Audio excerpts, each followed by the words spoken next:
And that's, I mean, that might be the most important piece of this is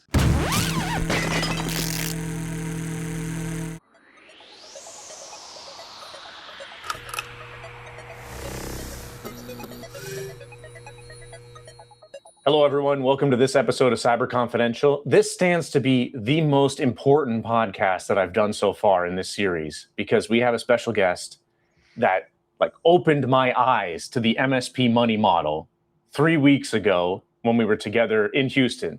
I am also live on location here in Houston. Welcome to my Holiday Inn hotel. But travel's not going to get in the way of getting this learning into your eyes. So with that, let me welcome our special guest, Brian Hoppe. Brian, Hey. Friend of the pod. We did a little mini episode when we were together in Houston, which I think was 3 weeks ago. Maybe it was 4 weeks ago. Something like that. This is going to be our slow and steady. We got 30 minutes. We're going to go through the MSP money model. There was a new survey from a large peer group, large chunk of MSPs talking about how they make money. And you're going to walk us through the napkin math here. So first, introduce yourself to the audience, and then let's get into the MSP money model. Awesome. Well, yes, I am Brian Hoppe, and I am I will say, strategic coach, executive coach, mentor to MSPs. I work with about 25 or so MSPs on a one-on-one basis with owners, as well as lead some peer groups with businesses in the $15 to $100 million range. And I'm kind of a numbers geek in a lot of ways, and so a lot of what I talk about is based on service leadership's models. They have the largest benchmarking set of data in the industry, and there's really a lot of great insights that we can pull out of it if we understand the numbers. And so hope to be able to share as much knowledge as I can with your listeners, Mike. Heck yeah. Okay. I love the numbers too. I am a high school mathlete now turned into a lover of sales. So I was never that great at math. This cat has lived many lives. Right. Yeah. I love math. It's the patterns of life. Okay. So yes, the service leadership, this was the first time I had heard of it. Where does it come from? Who's submitting the information? Mm-hmm. Okay. Yeah. Great to start in that context. So there are many MSPs that submit their data to service leadership. It started, probably early 2000s, but yeah, like I mentioned, it's the largest set of benchmarking data in our industry. So you have a lot of different folks who are in different peer groups that are available through companies like ConnectWise, Pax8, and those kind of places, and then a whole bunch that submit their data outside of that context as well. And so it's kind of built to be something that MSPs can go to, put their data in and see how am I doing versus everyone else, right? And so we look at all the data and we say, hey, okay, there's in any given room, there's let's say you have a room of 100 MSPs. 25% of those are going to be best in class, right? Those are the top quartile. And they're going to have certain attributes and a certain percentage of EBITDA that reflects that. And then you kind of have the middle of the pack, and then you kind of have the bottom quartile. And so we separate that data into best in class, median, and bottom quartile. And we can pull a lot of really great insights out based on how those different companies are performing. The best in class generally bring home roughly around 20% in profit every quarter, and so that's kind of like the benchmark, right? If any MSP out there is thinking, hey, what should I be targeting for profit? About 20% is a pretty good number, and if you can go higher than that, that's great. But that's kind of what we tend to see over a very long period of time. It's somewhere around 19.5%, 20% over the last 15, 20 years, something like that. So we'll start with that. Average be? Average is going to be something closer to 8 to 9%. And so, okay.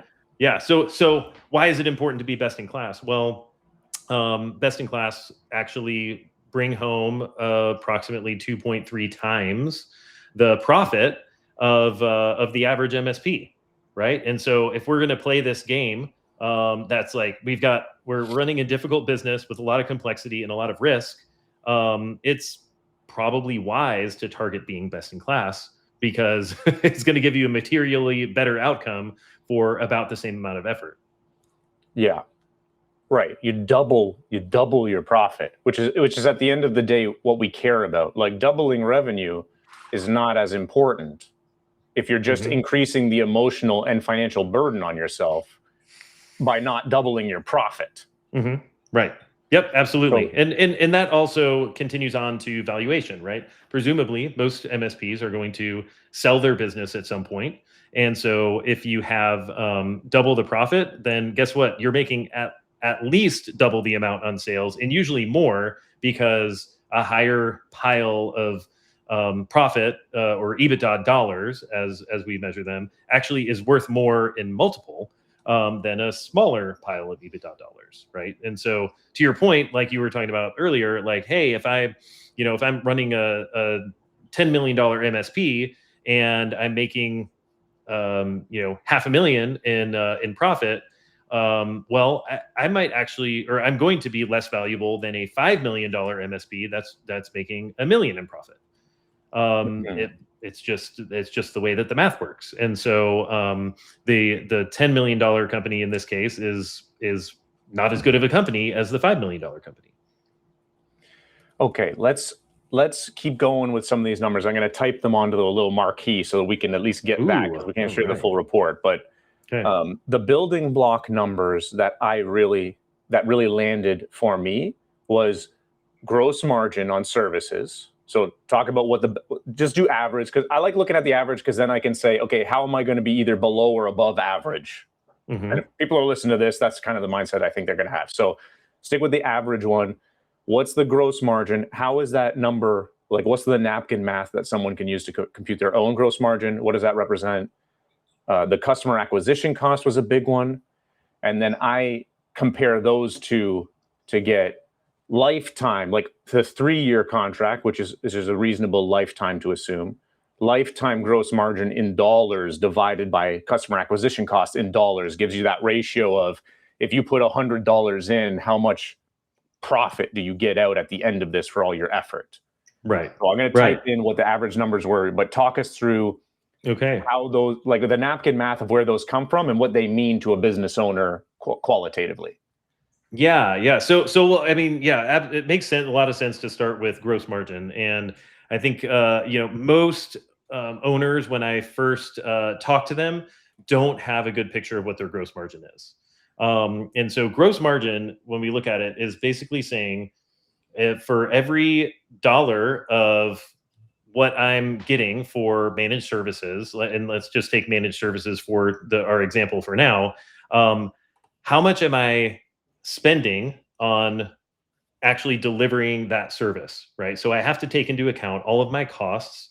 So that in where most people miss it is that they don't take into account their labor costs to get their gross margin number. So I have to take into account everything that I'm spending on all the labor to deliver the service, as well as all of my tools costs and other hard costs that exist, right? So to fully load gross margin, I've got to take all of my salaries, my benefits costs, my managerial overhead, my tools cost, my RMM, my PSA, all of those things. I got to put them in there in order to get an accurate gross margin number. So the ticker here, we have 46% gross margin, which is actually about around the average for an MSP. So average gross margin tends to run in that range. Best in class tends to run about 50%. And you're like, oh, that's just a few points off. Well, the difference in 46 and 50 points is actually material. And there are many MSPs that go higher than 100%. But it actually translates to profit at a disproportionate amount when you look at all the numbers. And so understanding the gross margin and actually managing to a 50% gross margin should be at least your target. because that is best in class and it's absolutely achievable, is one of the biggest levers that you have for profitability inside an MSP. We get, and there's other other lines of business besides managed services, but we could probably stick to that one for this, because most people, hopefully, most of our revenue is going to be in managed services. And I saw you put here three-year lifetime gross profit of 48K. So we're looking at an average deal for the average MSP, and so when and I love kind of seeing all the numbers in one place here. So if you look at that 48K and then you have a 29K customer acquisition cost, then I mean you're looking at what, 19,000 in profit over 3 years in order to, with that deal. Now, you can argue that lifetime on average might be more than that. I've seen numbers that the average MSP keeps a client for 7 years or 10 years or 14 years, or whatever. And so obviously anything after that is just additional profit. Right. You almost have to keep someone. Like this is what I'm clicking back and forth to my spreadsheet on my laptop too. But after 3 years, so to continue with the napkin math here, so the lifetime gross profit, lifetime is just sort of a colloquial way to describe how long they stay with you. 3 years is a common first contract signed. After 3 years, you get $48,000 in profit just on services delivered. The average MSP in this service leadership survey was spending 29 grand to acquire a client. Correct. So you take your gross profit of 48K, you subtract 29. What you're left with is the profit that you keep. It's the margin you keep, and then you still have to pay your bills, right? But out of that as well. I mean, so overhead, you're pulling overhead out of that. Yeah, your SG&A right after that. So, and on average, I think when you look at that, most MSPs are keeping way less than half of that as profit on an average. So that's those are important numbers to keep in mind. And I think it's important to address, like somebody's watching this and being like, there is no way it costs $29,000. Like I don't spend $29,000 to acquire a customer. I'm like, well, we have to think about that, right? Because that includes all of the costs that go into sales and marketing, and including if you, the owner, are selling, spending any amount of your time on sales, your time. Right. So, and a lot of these companies are larger companies. And so they have dedicated sales reps, they've got marketing spend and all of that. And so, but when you look at it across the board, that's, I mean, even the companies that spend the least to acquire a particular client are spending around $23,000 to acquire a client. And then up to what that $29,000 number. So in a lot of that too is that, hey, we spend on salespeople, and I'd imagine there's a bunch of MSPs watching this that have hired a salesperson and they got jack squat. So they paid them for 6 months or a year, and they got zero clients, and so that's a cost that goes into that as well. What's your feeling? We're taking something quantitative and making it qualitative. What's your feeling on this 29K? It was enlightening to me, because if the bulk of the population that are replying to this survey, if the average is spending 25 to 30K, give or take, 20 to 30K, does that feel appropriate when you're running your MSP? Is that a number that represents a well-oiled machine? What goes into that? Yeah, I mean, I honestly don't know what the ideal number is, but what I think what's important is that you are that you understand what your true cost is, and then what your true lifetime value is of a client. And we were talking about this a little while ago. Like, hey, it takes about the same amount of money to get any client, right? And so if you're courting companies that are 5 to 10 users, guess what? Your time is going to be much better spent to go after a 25 to 50 person company, because it takes about the same amount of money and about the same amount of time and effort to land those larger clients, which are going to land you more gross margin dollars, and which are going to land you more profit. And so, so to me, that's one thing. And then the second thing that a lot of MSPs don't do is actually have 3-year contracts. And I understand it's especially like both of those things and lower. Yeah, exactly. So both of those things are more difficult. It's more difficult to find larger clients to sell to, and it's more difficult to sell a 3-year agreement. But if you don't do those things, you're just not setting yourself up for optimal success. Right. Like, you're going to work for 3 years to keep $19,000 before paying for your office. Right. And lights and stuff. Yep. So and since you showed me this, like, I bring this whenever on my onboarding, because like, I like hunting for leads, and I say, well, what type of clientele do you want to go for? 10 to 20 employee. And I'm like, okay, record scratch. It takes the same amount of effort for me to hunt someone with 25 employees than 10 employees. Because everything, reasonably speaking, the decision process, the accessibility is pretty much the same, but your revenue is going to be 2.5 times. So let me go find you a 25 employee company. Don't mess around with a 10 employee company. It's going to cost too much money.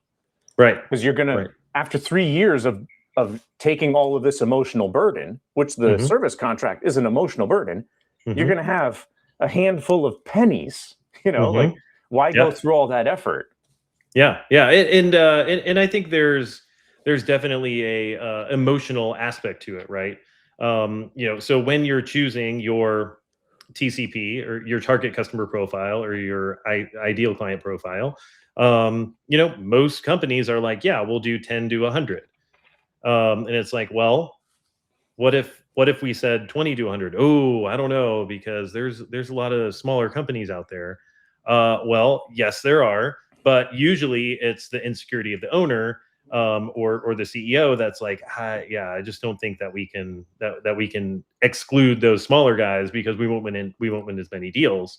But when you look at the math, take it out of the insecurity part and look at the math, it actually makes complete sense, because you're kind of spinning your wheels and wasting time going for smaller prospects. 100%. I've been using this, like, since you showed this to me. I built these calculations into both MSP sites with Nate. So all his clients now have this built in to each.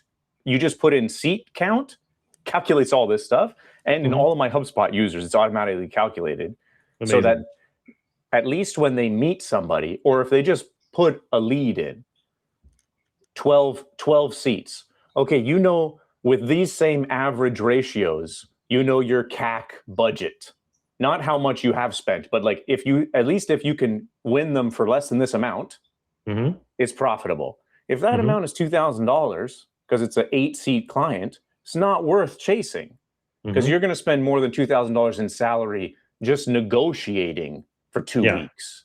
Right. Like, that goes into the CAC. Is, if you're the prospect and I'm the owner, us having this call is CAC. I got to put my time in.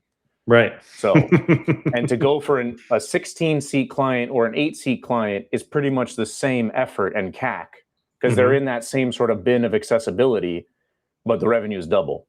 Yeah. It's so true. It's so true. And realistically, MSPs tend to take what falls in their lap. And that's where we get down the road. And when I start working with them, it's like, okay, here's all of the clients that are not good for you. Right. And they figure it out on their own by running gross margin calculations by client. And it's like, oh, shoot. Yeah. I shouldn't have taken that client on, because actually I've been losing money on them for the last 3 years. And I didn't realize it until I just ran these numbers and Right. understood my effective hourly rate is something like $50 an hour, and it costs more than that for you to actually operate your business. So It's the unintended nonprofit structure. mhm. Exactly. Which, by the way, that's like one of the most important things you can do is look at each of your clients and understand how much you're earning from them and how much you're paying to support them, including all of the tools that you have installed in their environment and all of the time that your people spend, which also requires your people actually tracking their time. We're not even going to get into that because there's too many that don't do that. Right. That's like, if people are listening to this and they're not Yeah. doing anything, they need napkin math type advice. Yeah. So, and then that's what I liked about the service leadership thing, was just like all sales and marketing. That way we don't have to debate about what works and what doesn't. Just tell me everything that you spend, divide by the number of clients. Yep. That's a good CAC, because like not everything's going to work. You're going to have to experiment to get better, but the experiments still contribute to the CAC. Yep. So in your napkin math, give us some benchmarks here. Like I want someone listening to take home and say, okay, let me just open Excel and write in 2025, everything that I spent in these bookkeeping categories. I got 7 clients last year, divide by these things. My approximate gross margin is X. You can just make it proportional to seat count to help yourself calculate. And then my approximate CAC is Y. And then give us that, just talk us through that napkin math. And then would you recommend using the average as a benchmark? Once someone does that in Excel, should they judge themselves against the average? Should they be aiming for best in class just to give them a conservative buffer? How would you approach this? I would 100%, if I was starting an MSP from scratch, I would 100% start with best in class numbers, because they are inherently achievable by at least a quarter of MSPs are doing it. And so it makes no sense to do anything less than best in class. So like it's just antithetical, like to aim for something that is not optimal. And so I'm aiming for best in class all the time. And so so I guess napkin math, like if you're wanting to figure this out and you don't know what your customer acquisition cost is, you're essentially going into your books and you're figuring out, what did I spend on sales and marketing last year? So you can take all your 2025 numbers. How much money did I spend on sales and marketing? Some people, it's zero. They spend or close to zero. They spend almost nothing. But then you have to understand how much time you spent on it, right? As the owner, and you got to assign a dollar value to that. And if indeed you're an owner doing the sales, and so you add up all your sales and marketing expenses, and then you divide that by the number of clients that you got, and that gives you your customer acquisition cost. Okay, and, so here's the numbers from the service leadership thing. Best in class, 52% gross margin. So we're straddling around the 50%. Yep. 46 versus 52. The lifetime gross profit, which is 3-year revenue multiplied by 52%. Okay, that's 65 grand. Yep.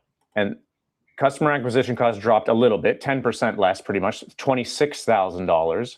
Which means, and this is the real zinger that I want people to chew on in their Excel, lifetime gross profit, subtract the cost of getting this profit, which is customer acquisition cost, is only $39,000.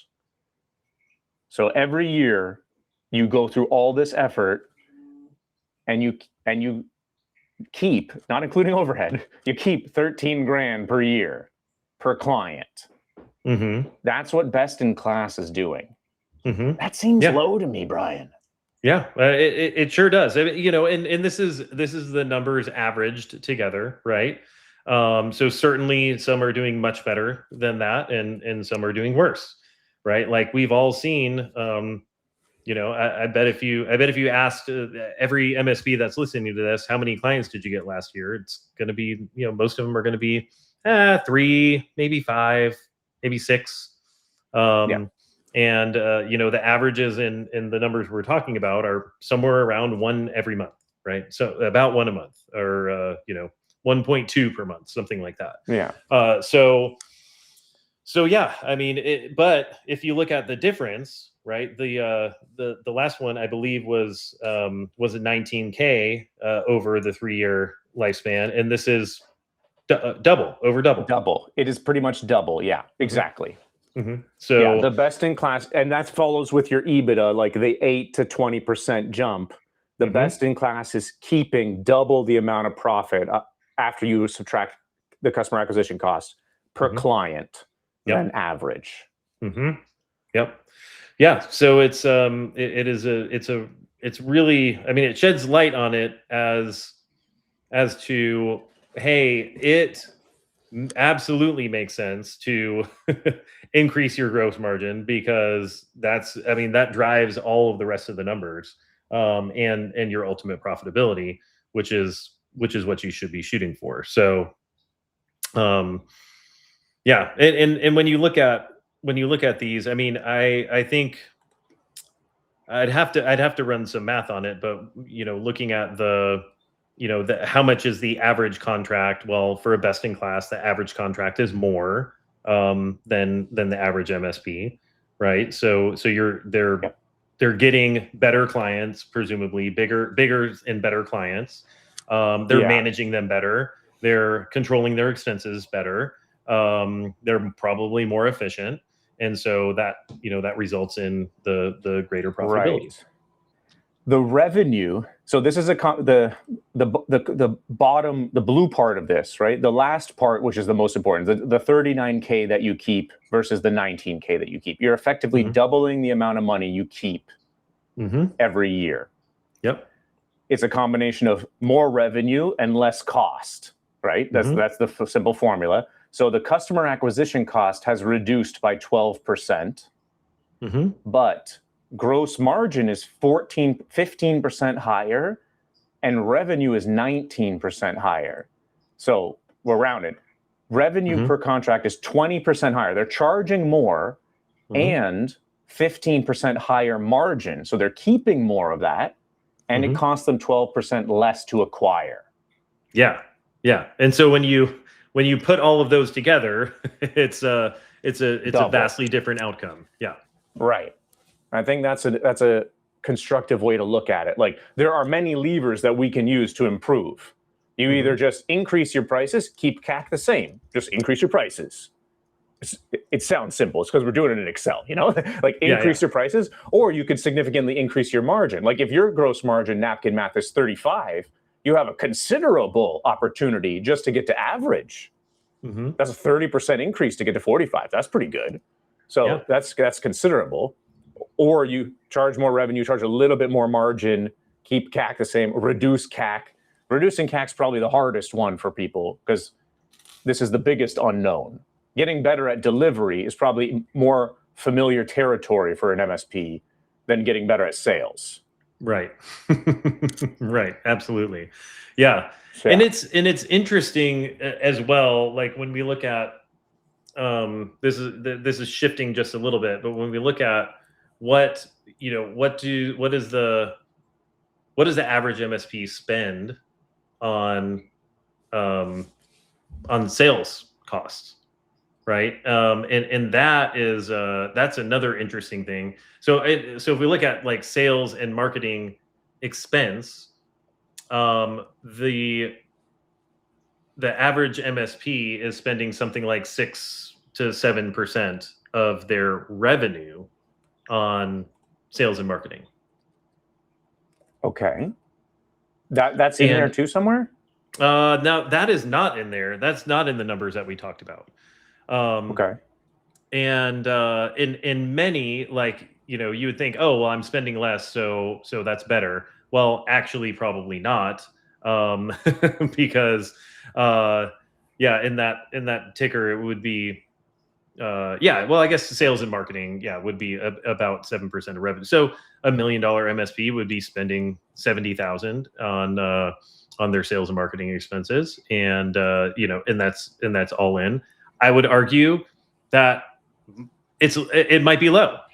right? It might be lower than, or it is lower than a lot of other industries that spend a whole heck of a lot more on sales and marketing costs. Right. If anyone is worried about spending more on sales and marketing, the way that you answer your own question is by making your money model, just like Brian and I have talked about here in Excel, because spending more on sales and marketing is what your business is supposed to do to get more clients, as long as it's a profitable initiative, right? Right. Like if I know my own money model, if we were in the top quartile of this money model, I would spend as much money as I could get my hands on sales and marketing, because I'm going to make enough profit on the back end to make it a profitable business. So I should be spending as much money as I can get a loan for on sales and marketing. Right. Yep. I just have to bridge the 3 years to make all my money back. But that's why, that's why the private equity firms are doing. They're effectively giving all their cash into a sausage making machine to get many sausages on the outside. So if anyone listening to this says, I only spend 5% on sales and marketing, I'm worried about spending more, no problem. Brian and I don't need to make you not worried about it. You can do that to yourself by just writing out these money models and finding out, like, if you don't have a profitable machine right now, don't spend more on sales and marketing. Yeah. Don't do that. Yeah. Like if you find that if you find you're paying clients, if you're paying clients to serve them, don't spend any more on sales and marketing. Don't do that yet. Let's figure out what levers got to change. Yeah. Before you go out and do that. And that's, if that might be the most important piece of this is first fix the profit model and then grow, right? Because if you're growing a broken profit model, or you think, hey, all I have to do is sell more and then I'll become profitable, that's not the way it works, unfortunately, right? Totally. And we're talking about at the gross margin level, because if it's broken there and you add more revenue in the top, it's actually going to break further. It's going to be worse before it gets better. And so you actually have to fix it. So you know that every dollar you put in generates you more dollars in profit. Yeah. And there is going to be some staircasing to this with, like, you're going to grow to a certain amount where your human capacity is limited. You got to hire one more person. Hiring one more person means your cost, your profitability will go down quite a bit before that person becomes like 75% capacity full. So there's going to be this zigzagging as you go up. Right. Yeah. To an extent. And, at the same time, I've seen plenty of companies that grow profitably throughout, right? Because they understand that, how much they need to add in revenue in order to profitably add another seat, another person, right? And in more salary. And so they tend to time that very well as they're growing, because they understand what's coming through the pipeline, when that's going to hit, and when they can afford to add another technician, for instance. Sweet. You don't happen to have one, like a calculator like this that you could share with people, do you? If not, I might make a spreadsheet and put it in the show notes or something. I don't have an exact calculator. What I do have is, and if anybody wants it, I'll send it to them. I have where I've written out what does it look like to design the financial model that's going to result in 20% profit. And those, for those who are interested in reading a 15-page document on the profit models of MSPs, I'd be happy to share that. And I don't think I haven't shared it with you yet, so I'd be happy to share that with you as well. I'd love to see that. Well, I'm fascinated with this because this is the whole, like, above anything else, I want to be a better business owner, just like probably everyone listening. Absolutely. To be a good business owner, we got to understand this money model. And then in my little ecosystem, I help MSPs hunt for leads. To do that meaningfully, I got to understand their money model, because there's no point me twisting their arm to get more leads if they're paying clients to serve them because the money model's broken. So I got to understand this to help them understand it, so they can say, heck yeah, like, get me as many leads as I can, because this is a profitable initiative. Right. Absolutely. Yeah. And it can't just be a growth at all costs kind of a thing. At the end of the day. Yeah, because there's humans involved, so there's always going to be some uncertainty and inefficiency that you got to build in. And And at least you got to start with that in Excel. Excel is the purest form of it. So if it looks good on Excel, and that's probably the best reason to aim for best in class, because you'll always be worse when it gets to the real life. Like when the accountant finally does your money model at the end of the year, they're going to see how rosy glasses you were. So you might as well aim for top quartile so that you end up in the middle at the end of the year. Yeah, if that's the case. Yeah, I mean, you rarely see people end up better than they thought. When you have a budget issue, always peachy. Yeah. When you have an issue with the budget, it's usually not, oh man, we just went way over. We doubled what we thought we were going to make in profit. That's rarely what happens. Right. Sweet.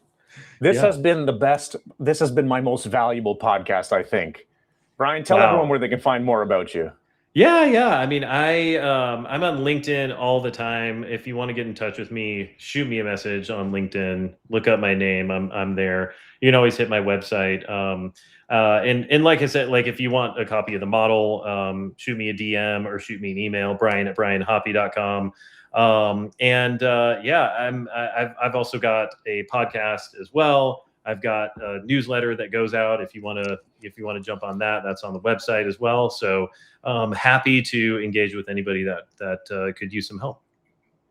Fantastic. Brian, thanks for coming on the show. This is getting me fired up. I think about this constantly now because this is where the rubber hits the road on running a business. Mm-hmm. Mine as well. Yeah. Mine as well. And I like every MSP that I talk to now, I try and bring this up because if they can noodle on this as they're, dealing with every other fire in their life, if they can keep noodling on this, that can be their datum, that they keep trying to bring center to. Because if we're going through, it's a tough life to be an MSP. It's a huge emotional burden that you hold for your clients, which is no problem as long as you get paid for it. Otherwise, you're going through all this grind for nothing. Yeah, absolutely. It's sadism. Suffering for a purpose is called entrepreneurship. Suffering for no reason is sadism. There you go. Well, and a lot of times ends up being just a really low-paying job with the worst hours possible and a terrible boss, which is yourself. But at the same time, by the same token, I've seen dozens of people generate life-changing amounts of wealth, right? And if you can understand the financial model, which is somebody told me one time, finance is the language of business. And so if you can understand the financial model, it's absolutely transformational. Yeah. Heck yeah. Right on, Brian. Love this is going to be part one of a multi-part series. I'm going to vibe code a little calculator for us. Okay. I'm going to have it so it's like average, bottom quartile, top quartile, so people can pull their levers, because I think this is killer. It's super helpful. Yeah. Super helpful. Well, you could put the calculator on your website. It's going to be awesome. Yeah, man. So thank you so much for having me around. Right on. Everyone, thanks for joining what's probably the most educational and valuable episode of Cyber Confidential so far. Thanks for joining the show. I'm live on location in Houston. You're somewhere in the west part of Texas, right? I'm in Central Texas, the Waco area, about 3 hours from where you're at right now, drive. Yeah. Right on. Two Texans. Yeah, here we go. All right, everyone. Thanks for joining. See you on the next episode. Thanks so much. Enjoyed this episode? Hit like, drop a comment, and subscribe.